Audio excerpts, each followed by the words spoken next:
Bonjour à tous, j'espère que vous allez excellemment bien et aujourd'hui on se retrouve pour parler audience, les tops et flops audience de la semaine du 19 octobre. Donc bien entendu il y aura les tops, il y aura les flops et puis le baromètre audience de l'Access et puis le bilan global où j'expliquerai mes choix parce que j'ai l'impression que des fois dans les commentaires on aime bien me tacler sur les audiences de TF1 par exemple. Alors TF1 fait pas des bonnes audiences, je m'excuse mais c'est mon avis.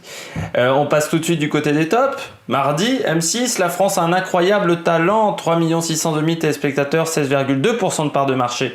Pourquoi je dis que ce sont des bonnes audiences malgré le fait qu'ils ne soient pas en tête des audiences ce soir-là? C'est qu'ils font plus 1,7 points par rapport à l'année dernière. Et puis surtout, c'était pas prévu par rapport à la concurrence qu'ils fassent peut-être aussi bien. Pourquoi la concurrence? Parce qu'on avait Capitaine Marlowe sur France 3, parce qu'on avait également Good Doctor sur TF1, Good Doctor qui s'écroule de fur et à mesure des épisodes. C'est assez surprenant. Ça a commencé plutôt pas trop mal, et puis là, ça finit râler pâquerette. Mais du côté de la France a un incroyable talent. Pourquoi je mets ça en avant? Parce que beaucoup de changements cette année. C'est plus Ginola à la présentation, c'est Karine Le Marchand. Karine Le Marchand, c'est quand même une animatrice qui est clivante. Donc c'était pas sûr que ça marche, même si dans la France a un incroyable talent, l'animateur a plus un rôle de passe-plat qu'autre chose. C'est un programme où l'animateur alors sur les programmes de télécrochet comme ça, c'est presque l'émission c'est le mieux, mais ça reste de l'animation de télécrochet, donc c'est-à-dire vous passez les plats un petit peu. Alors moi j'aimais bien quand c'était Alex Good, hein, j'ai un doute sur son nom. Le mec est maintenant sur France 3. Mais moi j'aimais bien quand il présentait, parce qu'il a un style.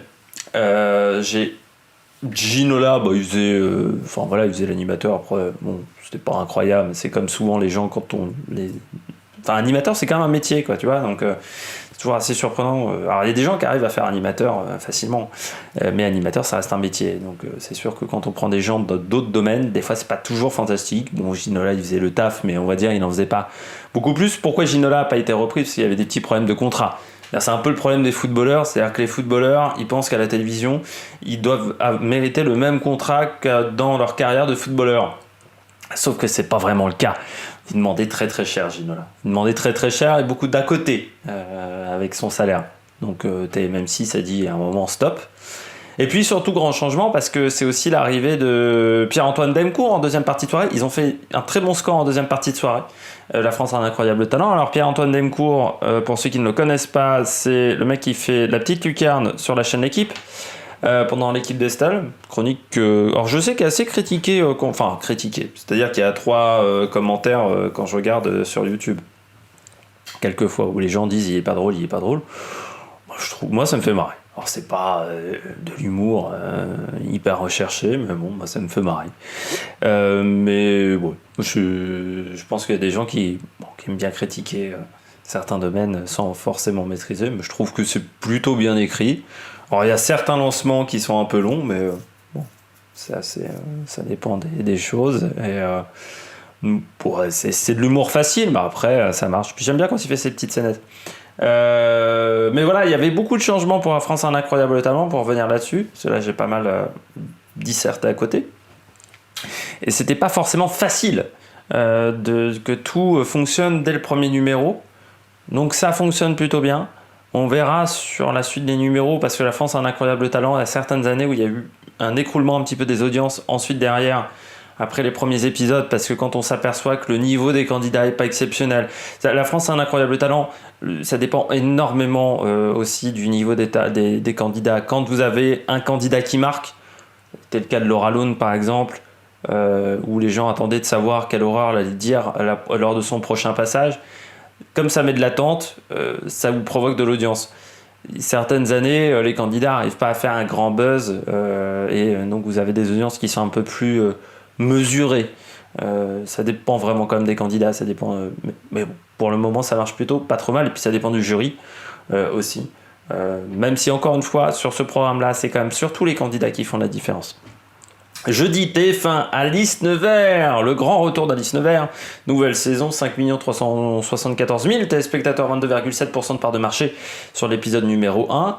Malgré tout, le fait que c'est une bonne audience, bon, c'est pas une surprise, Alice Nevers, ça reste un programme assez majeur de TF1, qui est l'un des rares programmes qui a réussi son passage entre le 90 minutes et le 52 minutes. Parce que Alice Nevers au tout début c'était du 90 minutes, ils ont passé en 52 minutes, il y a énormément de séries comme ça, le changement de format les a tués.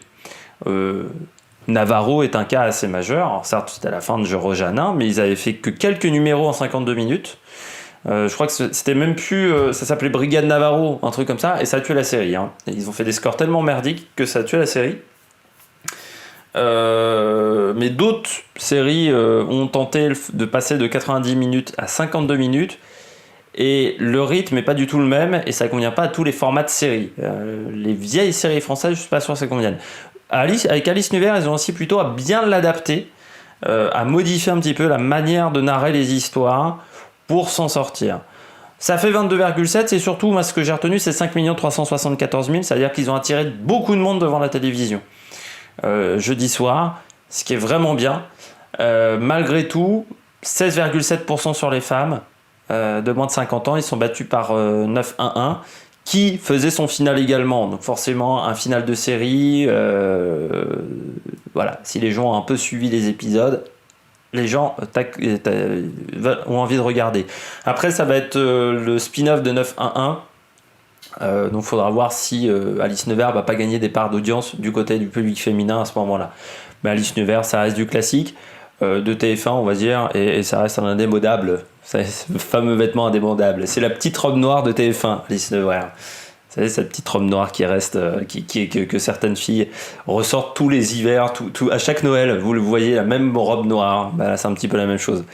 C'est un indémodable. France 3, vendredi, ORTF, ils ont inventé la télévision. Narré par Thierry Ardisson, c'est un petit peu le grand retour de Thierry Ardisson sur France Télévisions. Ça m'étonnerait pas que Thierry Ardisson... Alors, je vais, après avoir parlé de cette audience, je vous expliquerai une de mes théories sur le futur de France Télévisions dans les quelques mois à venir. Ils ont inventé la télévision Ardisson, 2 416 000 téléspectateurs, 11,4% de part de marché, top 3 au niveau des audiences. Pour un documentaire, un vendredi soir sur France 3, c'est un excellent score. J'ai pas regardé le documentaire. C'est un documentaire qui m'intéresse, mais j'ai pas eu le temps encore de le regarder. Après, Ardisson, normalement, il y a quand même... Enfin, au niveau de la narration, il sait faire. Voilà, un mec qui vient de la pub, la télévision, oui, c'est un passionné de télévision, c'est un passionné de médias. En plus, Ardisson, je pense que tu sens bien la passion dans sa manière de faire. Après, moi qui est fan de médias, forcément c'est un documentaire qui m'intéresse. Il y a d'autres personnes, ils s'en prennent complètement de l'ORTF. Pour ceux qui ne sauraient pas, l'ORTF, c'est l'ancêtre de la télévision française. C'est quand la télévision était encore tenue par l'État. Donc l'ORTF est mort en plusieurs temps. Il y a eu plusieurs modifications de l'ORTF. Il y a eu une réforme, la création de France 3, donc je crois que c'est 73 de tête, c'est sous Giscard. Parce que Giscard, quand même vous rappeler que Giscard d'Estaing, grand président de la République, président de la République qui surtout était de Clermont-Ferrand, enfin de l'Auvergne, et donc a mis en avant énormément les régions. Et France 3, dans la création de France 3, il fallait mettre en avant les régions. Donc il y a eu ça, c'est déjà une première dissension dans les années 80. Et puis surtout quand TF1 devient privé, 86, quand TF1 devient privé, mais déjà avant le RTF ne s'appelait plus vraiment au RTF, c'est-à-dire qu'avant il y avait un vrai contrôle. Je rappelle qu'en France il y avait un ministère qui s'occupait des médias, qui censurait également, c'était ce ministère-là qui gérait la censure, et donc voilà, le RTF c'est... les débuts des jeux comme les jeux de 20 heures, tous ces programmes-là qui ont marqué les années 70-80, les jeux de Dilux aussi, Marathi, Gilbert Carpentier, enfin tout ça c'était l'époque de l'ORTF, et c'était à l'époque où en France il n'y avait que 3 chaînes. Donc très bon programme. Pour revenir à Ardisson, pourquoi je vous dis c'est le grand retour d'Ardisson ? Certains diraient que c'est juste une passade pour Thierry Ardisson. Moi, je vais vous parler d'une théorie. Je vais pas vous mentir, on va encore en parler dans les flops, donc je le fais déjà maintenant. Laurent Ruquier fait pas des très grands scores le soir. Deuxième information, Michel Drucker, qui fait les après-midi, va pas revenir tout de suite. Et j'ai peur que pour Michel Drucker, ça nous fasse un petit peu une Jacques Martin. C'est-à-dire, pour ceux qui ne connaîtraient pas Jacques Martin, la télé dans les années 80-90, il faisait toutes les... J'ai l'impression de faire cours d'histoire. Il faisait les émissions de l'après-midi, du dimanche après-midi. Il y avait plein d'émissions. Laurent Ruquier et Julien Courbet ont commencé avec Jacques Martin. À l'époque, ils écrivaient des sketchs. Et pour vous dire qu'après Julien Courbet présente Capital aujourd'hui, il y a quand même eu un monde entre les deux. Et donc c'était toutes les émissions, dont comment ça s'appelait, les enfants qui chantaient là à côté des stars. Je sais plus comment s'appelait cette émission. Il y avait plusieurs programmes en fait qui faisaient toute l'après-midi, mais ils faisaient vraiment toutes les après-midi. Jacques Martin a se fait virer, on va dire, un AVC. On a jamais, je sais plus si il apprend qu'il se fait virer, il fait l'AVC quasiment juste derrière, ou si c'est l'inverse. Il est remplacé jusqu'à la fin des années 90, jusqu'à la fin En fait, il a ça en mois de janvier. Il est remplacé par Jean-Claude Brialy. Et puis après l'année d'après, c'est Vivement Dimanche qui démarre. C'est en 98 que ça se passe. J'ai peur que pour Michel Drucker, il a un triple pontage, opération assez sévère, ça fasse la même chose, qu'il soit remplacé par Laurent Ruquier, parce que Laurent Ruquier, ça fait depuis des années qu'il veut faire les après-midi de France 2, parce qu'il a commencé avec Jacques Martin, et que Thierry Ardisson fasse le samedi soir, avec Tout le monde en parle, ou un autre type d'émission, mais qui ressemblerait beaucoup, produit par Catherine Barma, tout ça. Bah oui, ça serait pas bête, on va dire, dans l'idée. Donc c'est pour ça que je me dis, ça c'est peut-être un préquel. On sait qu'Ardisson, il négocie avec France 2 depuis des mois. Il y a un petit problème de salaire, on va dire. Mais ils ont le concept, tout ça. France 2 a envie qu'ils reviennent, hein, parce que France 2, en audience, ils pénassent un petit peu en deuxième partie de soirée. Je vais finir avec les tops, avec samedi, Massinger, TF1. Il y avait quand même du rugby face à eux, 5 017 000, 23,9% de part de marché. Donc les fans de Camille Combal ne vont pas m'en vouloir. La semaine dernière, je l'avais mis en flop. Cette semaine, c'est en top. Pourquoi ? Déjà, c'est le deuxième numéro. La part d'audience est pas mal. 23,9 un samedi soir, c'est pas mal. Surtout, 39,5 sur les femmes de moins de 50, 35% sur les 25-49. Et surtout, on s'aperçoit que c'est un programme familial. Important en cette période-là de l'année, parce que les achats de cadeaux de Noël, les annonceurs de cadeaux de Noël vont donc se précipiter sur cette émission-là. Les 4-10 ans, 63% de part de marché. Ça veut dire que c'est un programme familial qui plaît aux femmes, aux responsables des achats. Forcément, c'est tout bon au niveau publicité. Après, ça c'est l'effet Camille Combal. Camille Combal, il a un public qui le suit tout le temps. C'est un peu comme Hanouna. Il a un public qui le suit. Depuis Hanouna, depuis Virgin, c'est, je dirais, le public qui a un peu quitté Cyril Hanouna, mais qui se retrouve avec Camille Combal. Et puis c'est surtout que c'est un programme qui attire les jeunes. Camille Combal, il attire les jeunes parce que c'est quasiment le seul animateur de prime time qui a moins de 50 ans. Sur TF1, vous avez Aliagas, Nikos Aliagas, vous avez Pu de Chavannes, vous avez Arthur, Denis Brognard, c'est plus de 50 ans. Alors il y a Christophe Beaugrand, mais bon, Christophe Beaugrand, c'est pas forcément le mec le plus apprécié au monde.